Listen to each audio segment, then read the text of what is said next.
reiterate this. Remember I said a white man, he does everything according to the need of urgency. Remember that?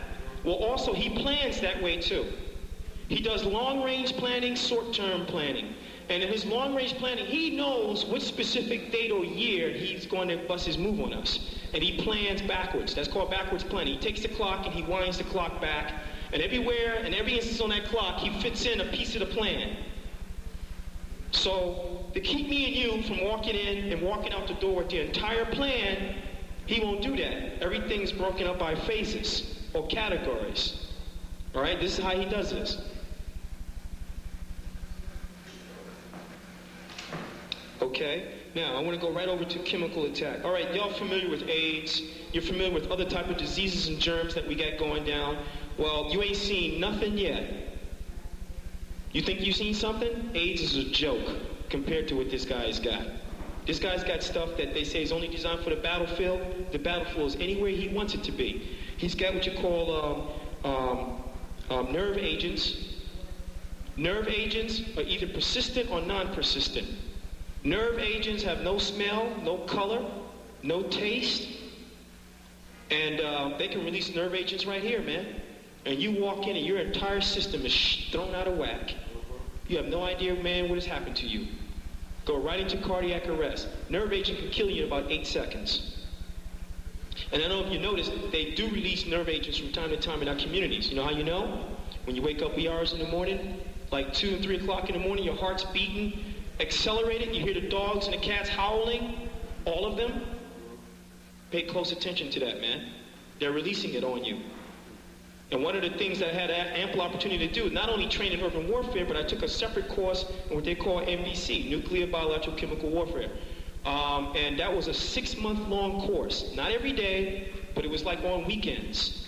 You know, I was still in school and all that other stuff. So I had to take the weekend course. And every time I showed up, man, the stuff that I saw made my stomach turn. This guy has got soups. He's mixed biological agents with chemical agents. Biological agents are living and breathing organisms. All right? And they're designed to hunt you out by your makeup. I don't know if you know this. And let me just stop real quick and define what I mean by your makeup. It is not based only on melanin, man. You are what your father is, not what your mother is. It's a patriarch system. They can prove that in the laboratory. Your daddy's DNA fingerprint is in you, not your mother's. The matriarch system is sociological. Your mother's your first teacher. I recall mentioning that to a couple of sisters that I saw in the mart. They thought that what I said was Eurocentric. I said, Europeans don't follow that. They don't follow that. You think they do. No, they don't. They don't follow that kind of system. You have always been what your father is. Always been. And they know that. So all of us, this white man is so deep, he's got the blood type of every ethnic group on this planet. And he can sit back and look at you, and you can be as dark as you can be, but he'll know if your father's Chinese. He'll know. He knows the DNA structure of a Chinese person. So because we all may sit in this room, we all may look alike, we ain't all the same, man. We're not all the same. You know? I mean, we got some folks whose mothers is black and fathers is white, and they darker than me and you. But somehow, spiritually speaking, you know they ain't our people. You know. You are what your father is. You carry the seed, the spirit of the father is transmitted through the seed, not through the mother. She only cultivates it and she brings the child forth. She doesn't give the child that part of it. It comes from the man. And the only problem, the major problem we had during slavery in this land was that so many of our women was raped and the white man disowned them. Today, he's claiming those kids. See, so I can now say this boldly. He's claiming those people now. He's freely marrying black women, and they're having his babies by him. Why? He knows by the year 2000, he's off this planet. No melanin, you're dead. So he figured out another way this time, in the so-called legitimate sense, how to stay here. He has to achieve the melanin factor. And how do you do that? The easiest way. go through a black woman. The kid is still a cracker with color now. The same spirit, the same attitudes, and the same motivations. We need to wake up and stop classifying ourselves by color. There is no race called black.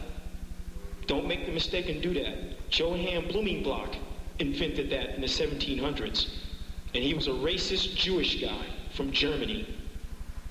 He's the one who said that you are now black, you're a Negro, you're a red Indian, you're Oriental, you're Asian, you're a Negroid. He did that. We didn't do that. We were still calling each other by our proper names. If you look in that Bible, and those of us familiar with the Quran, you look in there, it bears it out. It says you were made by nation, tribes, various colors. Color is number 3 on the list, not number 1. And languages. And with languages came cultures. That's in all of the books. You're not identified by your color first. Don't make that mistake. So when this man is devising ethnic weapons against you, like these biological agents here, he's hunting for a specific branch of folks. Not just tracing you down by melanin factor. He wants his seed to live. So if he knows that he can go through a black woman and that kid come out with some melanin now, obviously in order for that kid to live through this chemical or biological attack and you die, there's something else that he's using. We got to wake up. We got to wake up. Don't ever sleep on this white man. He's no joke. He's not playing games. We are.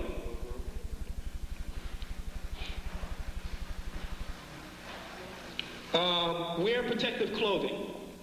All right. There's some things, since we as a people, we don't have what you call, what the Army's got, the nuclear, biological, chemical warfare suits. From here on out, what we need to start practicing doing is, those rain suits with the jacket and the pants. If you ain't got that, get you a poncho, get you some of those rubber gloves that you use to wash the dishes with. And fellas, listen, don't be ashamed to walk in that section, man, and get a pair of gloves. I got me 2 pairs of gloves. All right? I have no qualms in walking in the ladies section, man, and get me a pair of those gloves for washing dishes, because this is about survival.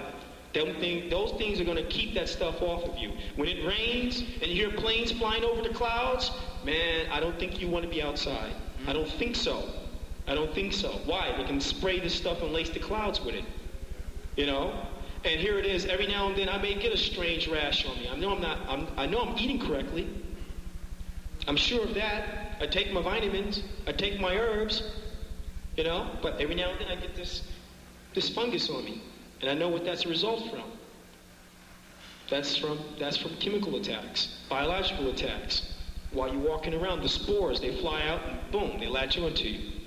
So now you got to get this antibacterial cream or something to get it off. So try and get into the habit of wearing protective clothes. Get galoshes. And I don't mean the low ones. I mean the ones that come up and where your rain pants can go on the outside. All right? Because what it is, you don't want your ankles exposed. All right? Carry some of those big clear plastic bags for those of us who can't afford the protective face mask. All right? And get you a big rubber band. Don't worry, you're not going to choke yourself. All right? Because what's going to happen is if you see people start dropping, that's when you know the man is using the stuff in its full force now. Because like I said, those nerve agents and those blood agents, which is biological, that stuff is like a soup. It's like jam. Like you spread on your bread. All right? That stuff will take you out of this world in a matter of seconds. And all you need for blood agent is the size of a pinhead. That's all you need. That's all it takes. So we talking about AIDS and let's pour money to research for this and that. Man, you better go out there and pour your research money into getting you some of these rain gears and some of this other stuff, And you can decontaminate yourself up to a certain extent.